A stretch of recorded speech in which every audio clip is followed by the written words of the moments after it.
Leitura da Bíblia do dia 25 de janeiro. O livro de Gênesis, capítulo 50, versículo 1, até o livro de Êxodo, capítulo 2, versículo 10, dentro do roteiro de leitura da Bíblia em um ano. Então José se lançou sobre o rosto de seu pai e chorou sobre ele, e o beijou. Ordenou José a seus servos, aos que eram médicos, que embalsamassem a seu pai. E os médicos embalsamaram a Israel, gastando nisso 40 dias, pois assim se cumprem os dias do embalsamamento. E os egípcios o choraram 70 dias. Passados os dias de o chorarem, falou José à casa de Faraó: Se agora achei mercê perante vós, rogo-vos que faleis aos ouvidos de Faraó, dizendo: Meu pai me fez jurar, declarando: Eis que eu morro no meu sepulcro que abri para mim na terra de Canaã, ali me sepultarás. Agora, pois, desejo subir e sepultar meu pai, depois voltarei. Respondeu Faraó: Sobe e sepulta o teu pai, como ele te fez jurar. José subiu para sepultar o seu pai. E subiram com ele todos os oficiais de Faraó, os principais da sua casa e todos os principais da terra do Egito, como também toda a casa de José e seus irmãos, e a casa de seu pai. Somente deixaram na terra de Gósen as crianças e os rebanhos e o gado. E subiram também com ele tanto carros como cavaleiros, e o cortejo foi grandíssimo. Chegando eles, pois, à eira de Atade, que está além do Jordão, fizeram ali grande e intensa lamentação. E José pranteou seu pai durante 7 dias. Tendo visto os moradores da terra, os cananeus, o luto na eira de Atade, disseram: Grande pranto é este dos egípcios. E por isso se chamou aquele lugar de Abel-Misraim, que está além do Jordão. Fizeram-lhes seus filhos como lhes havia ordenado.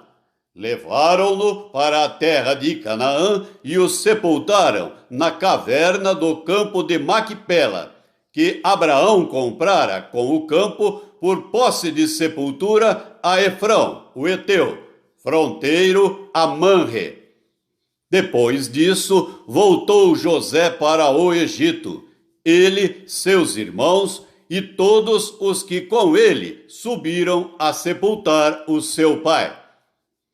Vendo os irmãos de José que seu pai já era morto, disseram: É o caso de José nos perseguir e nos retribuir certamente o mal todo que lhe fizemos.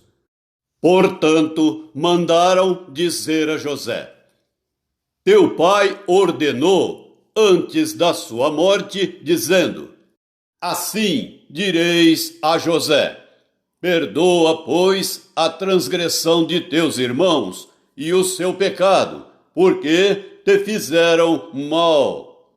Agora, pois, te rogamos que perdoes a transgressão dos servos do Deus de teu pai. José chorou enquanto lhe falavam. Depois vieram também seus irmãos, prostraram-se diante dele e disseram: Eis-nos aqui por teus servos. Respondeu-lhes José: Não temais, Acaso estou eu em lugar de Deus? Vós, na verdade, intentastes o mal contra mim, porém, Deus o tornou em bem, para fazer, como vedes agora, que se conserve muita gente em vida. Não temais, pois, eu vos sustentarei a vós outros e a vossos filhos. Assim os consolou e lhes falou ao coração. José habitou no Egito, ele e a casa de seu pai, e viveu 110 anos. Viu José os filhos de Efraim até a terceira geração, também os filhos de Maquir, filho de Manassés, os quais José tomou sobre seus joelhos. Disse José a seus irmãos: Eu morro, porém Deus certamente vos visitará e vos fará subir desta terra para a terra que jurou dar a Abraão, a Isaque e a Jacó. José fez jurar os filhos de Israel, dizendo: Certamente Deus vos visitará, e fareis transportar os meus ossos daqui. Morreu José da idade de 110 anos. Embalsamaram-no e o puseram num caixão no Egito. O livro de Êxodo, capítulo 1. São estes os nomes dos filhos de Israel que entraram com Jacó no Egito. Cada um entrou com sua família: Rúben, Simeão, Levi e Judá, Issacar, Zebulão e Benjamim, Dan, Naftali, Gade e Azer. Todas as pessoas, pois, que descenderam de Jacó foram 70. José, porém, estava no Egito. Faleceu José, e todos os seus irmãos, e toda aquela geração. Mas os filhos de Israel foram fecundos, e aumentaram muito, e se multiplicaram, e grandemente se fortaleceram, de maneira que a terra se encheu deles. Entre mentes, se levantou um novo rei sobre o Egito, que não conhecera a José. Ele disse ao seu povo: Eis que o povo dos filhos de Israel é mais numeroso e mais forte do que nós. Eia, usemos de astúcia para com ele, para que não se multiplique, e seja o caso que, vindo guerra, ele se ajunte com os nossos inimigos, peleje contra nós e saia da terra. E os egípcios puseram sobre eles feitores de obras, para os afligirem com suas cargas. E os israelitas edificaram a Faraó as cidades celeiros, Pitão e Ramsés. Mas, quanto mais os afligiam, tanto mais se multiplicavam, e tanto mais se espalhavam, de maneira que se inquietavam por causa dos filhos de Israel.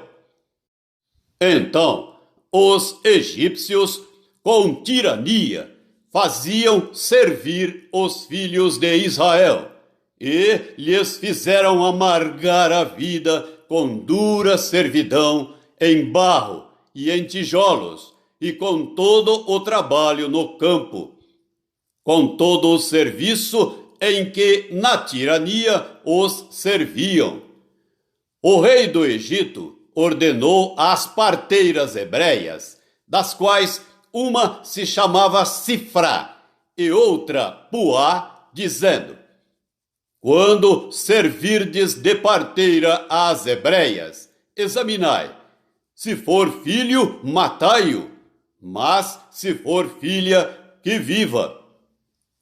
As parteiras, porém, temeram a Deus e não fizeram como lhes ordenara o rei do Egito. Antes deixaram viver os meninos. Então, o rei do Egito chamou as parteiras e lhes disse: Por que fizestes isso e deixastes viver os meninos? Responderam as parteiras a Faraó: É que as mulheres hebreias não são como as egípcias, são vigorosas, e antes que lhes chegue a parteira, já deram à luz os seus filhos. E Deus fez bem às parteiras, e o povo aumentou e se tornou muito forte. E porque as parteiras temeram a Deus, ele lhes constituiu família. Então ordenou Faraó a todo o seu povo, dizendo: A todos os filhos que nascerem aos hebreus lançareis no Nilo, mas a todas as filhas deixareis viver. Capítulo 2. Foi-se um homem da casa de Levi e casou com uma descendente de Levi. E a mulher concebeu e deu à luz um filho. E vendo que era formoso, escondeu-o por 3 meses.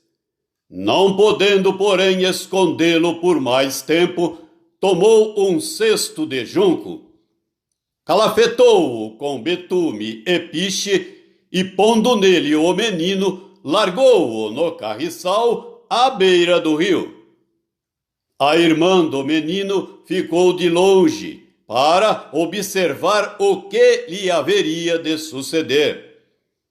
Desceu a filha de Faraó para se banhar no rio, e as suas donzelas passeavam pela beira do rio. Vendo ela o cesto no carriçal, enviou a sua criada e o tomou. Abrindo-o, viu a criança, e eis que o menino chorava. Teve compaixão dele e disse: Este é menino dos hebreus. Então disse sua irmã à filha de Faraó: Queres que eu vá chamar uma das hebreias que sirva de ama e te crie a criança? Respondeu-lhe a filha de Faraó: Vai. Saiu, pois, a moça e chamou a mãe do menino. Então lhe disse a filha de Faraó: Leva este menino e cria-mo, pagar-te-ei o teu salário. A mulher tomou o menino e o criou. Sendo o menino já grande, ela o trouxe à filha de Faraó, da qual passou ele a ser filho. Esta lhe chamou Moisés e disse: Porque das águas o tirei. O Evangelho do apóstolo Mateus, capítulo 16, versículo 13 até o capítulo 17, versículo 13. Indo Jesus para os lados de Cesareia de Filipe, perguntou a seus discípulos: Quem diz o povo ser o Filho do Homem? E eles responderam: Uns dizem João Batista, outros Elias, e outros Jeremias ou algum dos profetas. Mas vós, continuou ele, quem dizeis que eu sou? Respondendo Simão Pedro, disse: Tu és o Cristo, o Filho do Deus vivo. Então Jesus lhe afirmou: Bem-aventurado és, Simão Barjonas, porque não foi carne e sangue que te revelaram, mas meu Pai que está nos céus. Também eu te digo que tu és Pedro, e sobre esta pedra edificarei a minha igreja, e as portas do inferno não prevalecerão contra ela. Dar-te-ei as chaves do reino dos céus. O que ligares na terra terá sido ligado nos céus, e o que desligares na terra terá sido desligado nos céus. Então advertiu os discípulos de que a ninguém dissessem ser ele o Cristo. Desde esse tempo começou Jesus Cristo a mostrar a seus discípulos que lhe era necessário seguir para Jerusalém e sofrer muitas coisas dos anciãos, dos principais sacerdotes e dos escribas, ser morto e ressuscitado no terceiro dia. E Pedro, chamando-o à parte, começou a reprová-lo, dizendo: Tem compaixão de ti, Senhor. Isso de modo algum te acontecerá. Mas Jesus, voltando-se, disse a Pedro: Arreda, Satanás! Tu és para mim pedra de tropeço, porque não cogitas das coisas de Deus, e sim das dos homens. Então disse Jesus a seus discípulos: Se alguém quer vir após mim, a si mesmo se negue, tome a sua cruz e siga-me. Porquanto quem quiser salvar a sua vida, perdê-la-á. E quem perder a vida por minha causa, achá-la-á. Pois que aproveitará o homem se ganhar o mundo inteiro e perder a sua alma? Ou que dará o homem em troca da sua alma? Porque o Filho do Homem há de vir na glória de seu Pai com os seus anjos, e então retribuirá a cada um conforme as suas obras. Em verdade vos digo que alguns há dos que aqui se encontram que de maneira nenhuma passarão pela morte, até que vejam vir o Filho do Homem no seu reino. Capítulo 17. 6 dias depois, tomou Jesus consigo a Pedro e aos irmãos Tiago e João, e os levou em particular a um alto monte, e foi transfigurado diante deles. O seu rosto resplandecia como o sol, e as suas vestes tornaram-se brancas como a luz. E eis que lhe apareceram Moisés e Elias, falando com ele. Então disse Pedro a Jesus: Senhor, bom é estarmos aqui. Se queres, farei aqui 3 tendas. Uma será tua, outra para Moisés, outra para Elias. Falava ele ainda, quando uma nuvem luminosa os envolveu, e eis, vindo da nuvem, uma voz que dizia: Este é o meu filho amado, em quem me comprazo. A ele ouvi. Ouvindo-a, os discípulos caíram de bruços, tomados de grande medo. Aproximando-se deles, tocou-lhes Jesus, dizendo: Erguei-vos e não temais.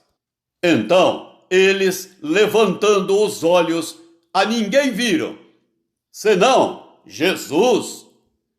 E, descendo eles do monte, ordenou-lhes Jesus: a ninguém conteis a visão, até que o Filho do Homem ressuscite dentre os mortos.